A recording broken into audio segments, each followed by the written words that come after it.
Hola, hoy mi compañero Mateo Jaramillo y mi persona Juan David Castaño les vamos a hablar acerca de la comunicación SPI en PSOC. La comunicación SPI viene de las siglas Serial Peripheral Interface, que lo que se comenzó a introducir cuando a finales de los 80 Motorola lo introdujo en su microcontrolador. Es una comunicación síncrona, es decir, tiene una señal de reloj que indica cuándo el emisor envía el siguiente bit y el receptor cuándo leerlo. El protocolo está basado en conexiones maestro-esclavo y las conexiones se realizan de tal manera que el maestro indica a los esclavos cuándo recibir o enviar información. Como lo dije anteriormente, SLK es la señal de reloj. Hay que tener mucho cuidado con esta señal que no desborde el número de bits que va a enviar. Lo controlamos a partir del master clock. Tiene dos líneas independientes para envío MISO y para captura, para envío MISO y para captura MOSI, que viene de las siglas Master Out, Sleep Out y Master Deep, Sleep Out.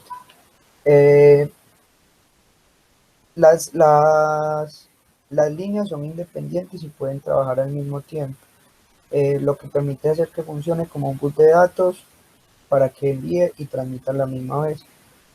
El SS lo que permite seleccionar cuál de los esclavos voy a trabajar. La conexión. Existen dos tipos de conexiones. La forma general, donde utilizamos una línea para cada uno de los esclavos. Esta línea cuando está en activo el esclavo que deseo trabajar. O en cascada, en el cual el maestro envía el dato al primero y la respuesta se envía al segundo esclavo y así sucesivamente. Si quiero enviar la respuesta del esclavo 1 al esclavo 4, que es el bit más significativo, debo enviarlo 3 veces hasta que llegue el maestro. Este es el caso, por ejemplo, de la línea red RGB. No es muy habitual este tipo de comunicación, pero es muy concreto. El protocolo no especifica un número de bits fijo. Les voy a hacer un ejemplo de cómo se almacenan los datos a medida que se va enviando la señal de reloj. Entonces, por ejemplo, este A0 empieza a este B7. Entonces acá se empieza a almacenar el dato del bit más significativo al bit menos significativo y así sucesivamente.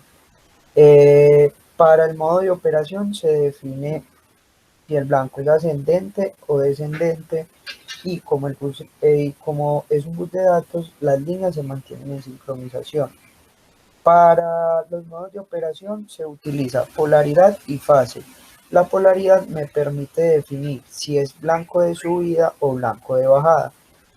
Entonces, por ejemplo, acá la polaridad es cero. Entonces, este es el que me indica cuándo inicia la operación.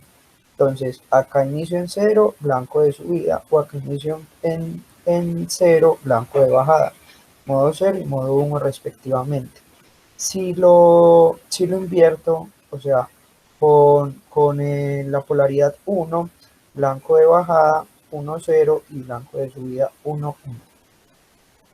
El modo 0 es un estado lógico en bajo porque pues, como ya vemos es 0, 0.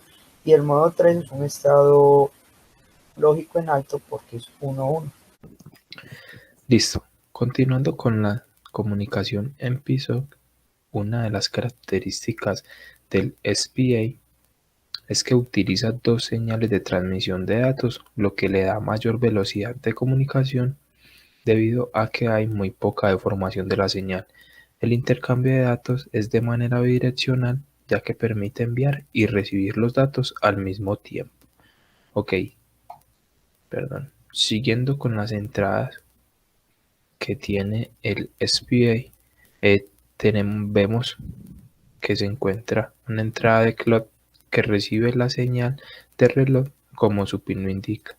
También tiene un reset, el cual va a indicar cuánto tiempo va a funcionar el SPA. La entrada MISO es la señal de entrada a nuestro dispositivo. Por aquí es por donde se reciben los datos desde el otro integrado. Acá como vemos, el MOSI es el pin que se encarga de la transmisión de datos hacia el otro integrado. El SCLK es la señal de reloj del SPA. Esta señal rige la velocidad a la que se transmite cada bit. S es el encargado de habilitar el integrado hacia el que se van a enviar los datos. Esta señal es opcional y en algunos casos no suele utilizarse. Ok, continuamos. Listo. Selecciona el esclavo a multiplexor. Entonces, a menos que se coloquen inversores en la salida del DMUX, no se puede transferir un cero lógico a través de él, porque los otros canales no seleccionados también tendrán un cero lógico. Para compensar esto, debemos de colocar el inversor antes de la entrada del DMUX, como lo observamos acá en la figura. Continuando, selecciones de esclavos controlados por firmware. Entonces, la salida nos vamos a concentrar acá en RX interrupt y TX interrupt. Entonces, la salida de interrupción es un OR lógico del grupo de posibles fuentes de interrupción RX. Esta señal irá alto mientras cualquiera de las fuentes de interrupción RX habilitadas sea verdadera. Lo mismo se dice para la TX. La salida de interrupción es el OR lógico del grupo de posibles fuentes de interrupción TX. Esta señal irá en alto mientras cualquiera de las fuentes de interrupción TX habilitadas sean verdaderas. Ok. Continuando. Por último, mostraremos el ejemplo. Listo. Por último, mostraremos un pequeño ejemplo en el cual se establece una comunicación SPA entre PSOP y una Hebron SPA con el módulo SPAM.